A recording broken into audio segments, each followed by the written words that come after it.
గ్రామాలకు వెళ్ళి సువార్త ప్రకటించి ఇంటికి వచ్చిన తర్వాత వెళ్ళి తిందామనంటే వంటగదిలో ఏముండేది కాదు, నూకలు ఉండేవి.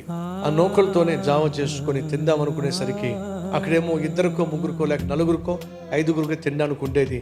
ఇక్కడేమో 10 మంది ఉండేవాళ్ళం, అందరికీ ఆకలేస్తుంది.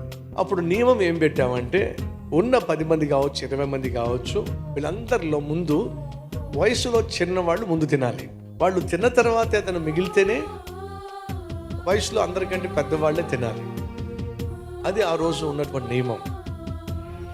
ఇలా ఒక రోజు కాదు, 2 రోజులు కాదు, చాలా సంవత్సరాలే గడిచిపోయినాయి. కొన్నిసార్లు చాలా ఇబ్బంది అనిపించేది. దేవుణ్ణి అడిగేవాడిని, కడుపు నిండా భోజనం పెట్టి సేవలో వాడుకో ప్రభు మమ్మల్ని అని చెప్పి అడిగేవాడిని. అయినా కొన్నిసార్లు తినడానికి ఉండేది కాదు. అప్పుడు ఒక రోజు మాట చెప్పే ప్రభువుకి, ప్రభు ఒకవేళ నువ్వు మాకున్న అవసరాలు తీరిస్తే సంతోషంగా సేవ చేస్తాం, మాకున్న ఆకలి తీరిస్తే సంతోషంగా సేవ చేస్తాం. ఒకవేళ ఆకలి తీర్చకపోయినా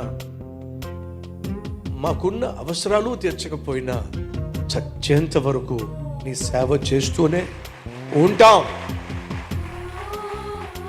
అది ఆ రోజు నేను నా ప్రభువుకి ఇచ్చిన మాట. ఆ మాట నా ప్రభు విన్నాడండి. ఇదిగో ఇంత అద్భుతమైన సేవను దయచేశాడు.